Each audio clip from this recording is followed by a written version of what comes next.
Hey, lethal people, how's everybody tonight?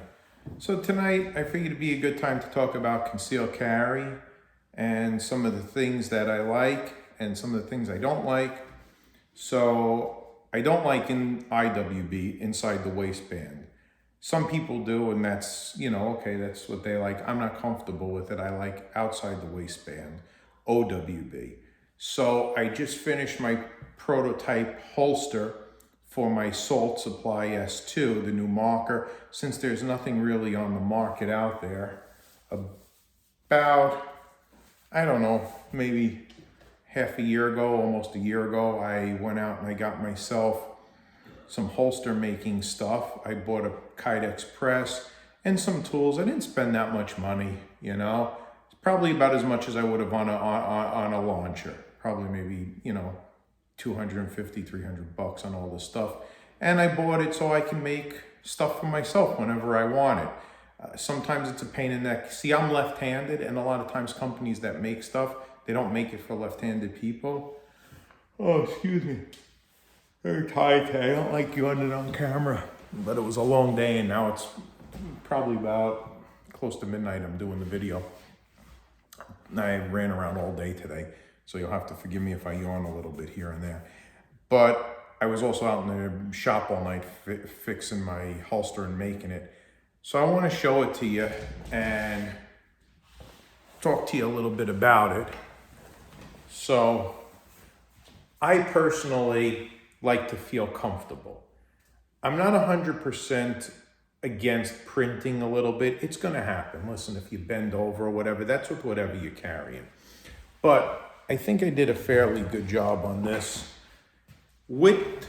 I normally do wear an outer shirt all the time and a t-shirt underneath it. But if I wasn't wearing an outer shirt with the t-shirt underneath it, and I was just out and about, you could see it's still very concealable.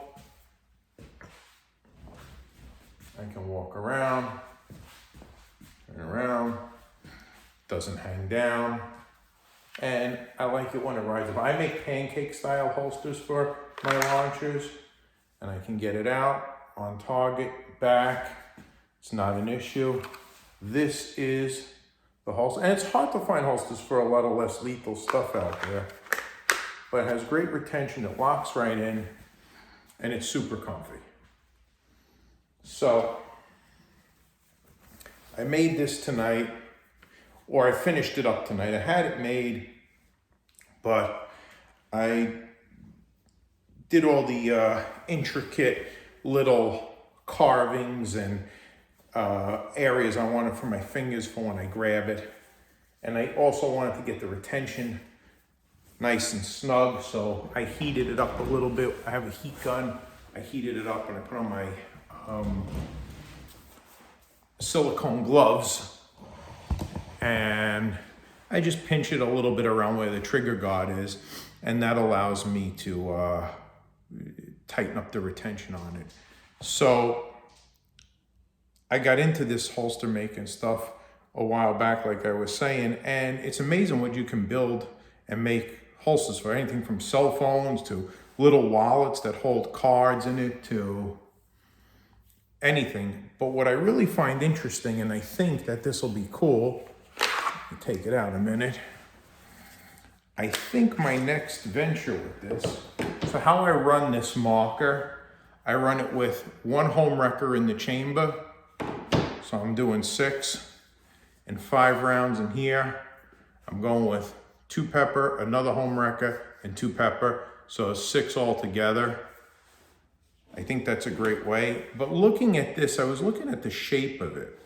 Right, it's almost round, and then the back part is flat, right? So I'm thinking about doing is finding a dowel that's about bigger than this, if this were to make it all the way around, and cutting it down on my table saw. And then I'm going to use that dowel as my template to put my Kydex around. And I want to make a small little hole or case that this will, I won't even call it a holster for that, but like a little mag pouch that it'll fit in made of Kydex with one clip on it, so I could clip it in my pocket or I can clip it into my belt. And these are really nice. The projectiles don't come flying out of here like on the burner. They're really good in here. And I figure if I put it down inside the thing with just a little bit of the top sticking out, I can reach in and grab it and load it into the marker, you know? So that's my plan for having it. Then I could do one with kinetics and one with chemical rounds. That's what I was outside doing tonight, and I finished it up. I'll show you the holster. I'll take it off, give you a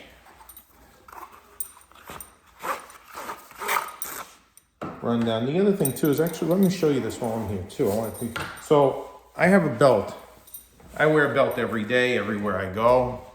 If you're gonna carry something like this on your belt, you need a good gun belt. This is what I use.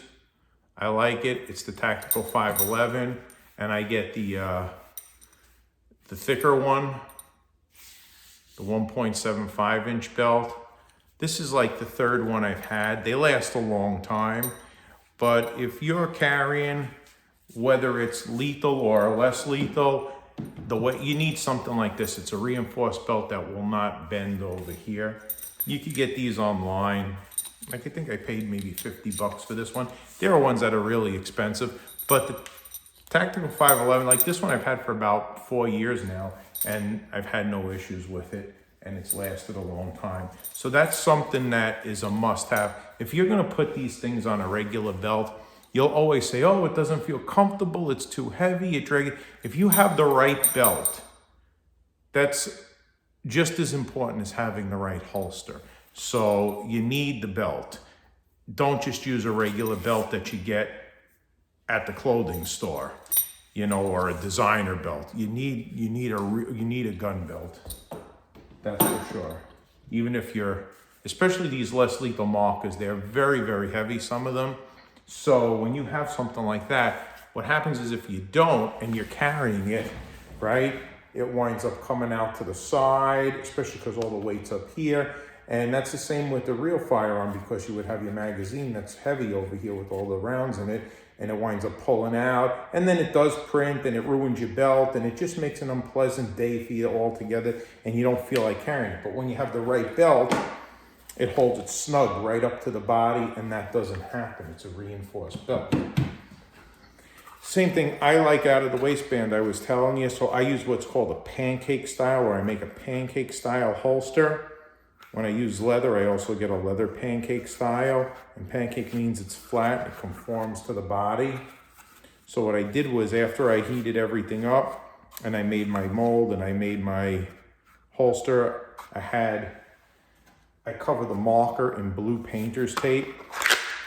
And as you can see, there's good retention, it locks right in. Then what I do is I take a white grease marker and I go around where I want the outline to be, a little higher in the back for a sweat guard.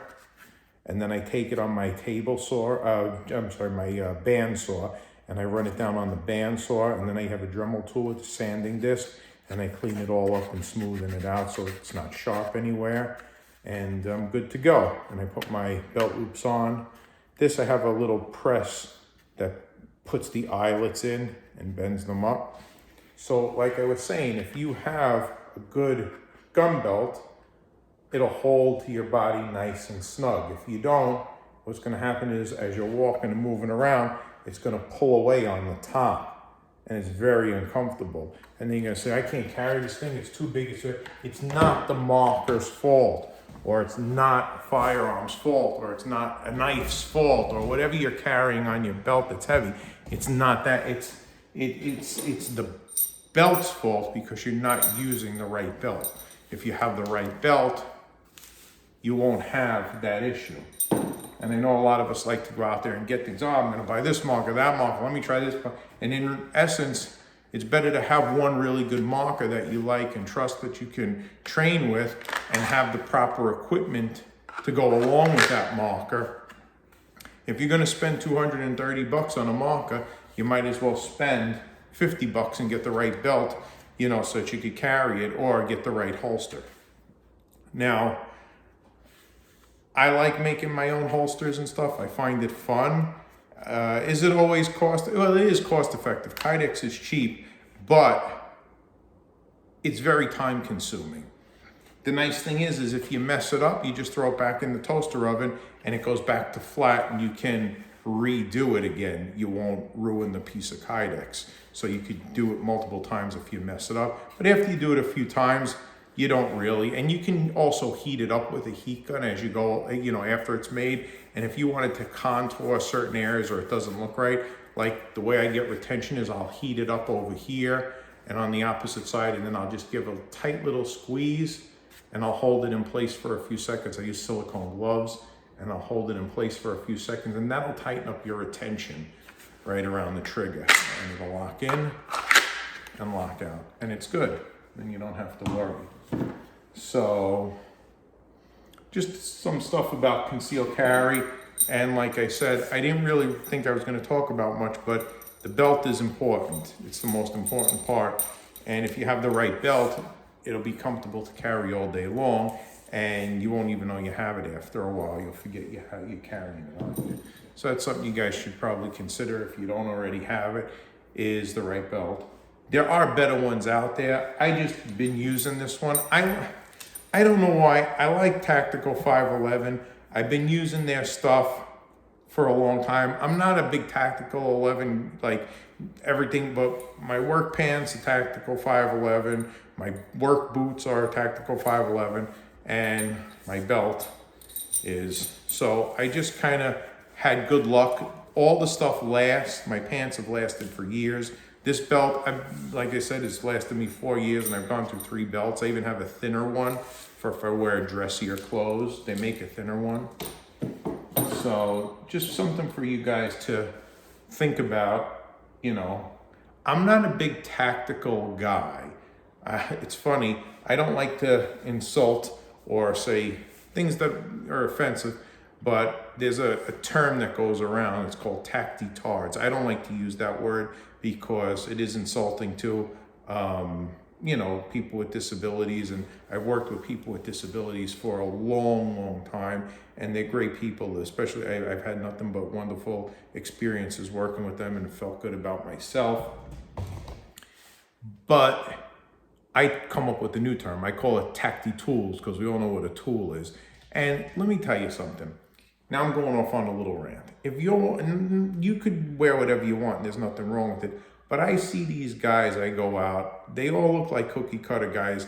They're out if you have to wear like certain pants for work because you work in the security field or you work in the law enforcement field or whatever, obviously it's your uniform.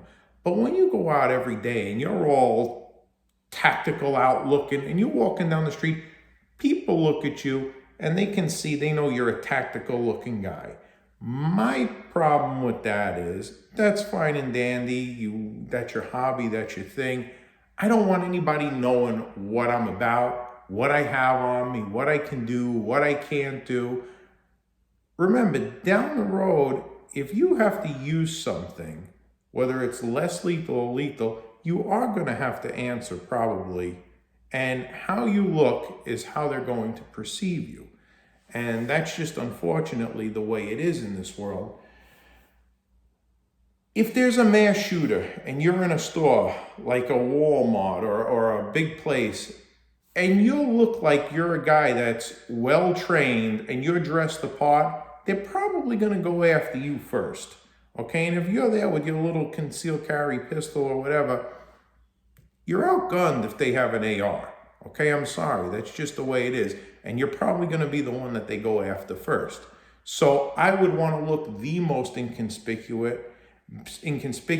and I don't want anybody knowing what I have on me or don't have on me for that matter. It's just better off that way. I'd just rather look like a regular average Joe with my t-shirt, my jeans, and, have what I have.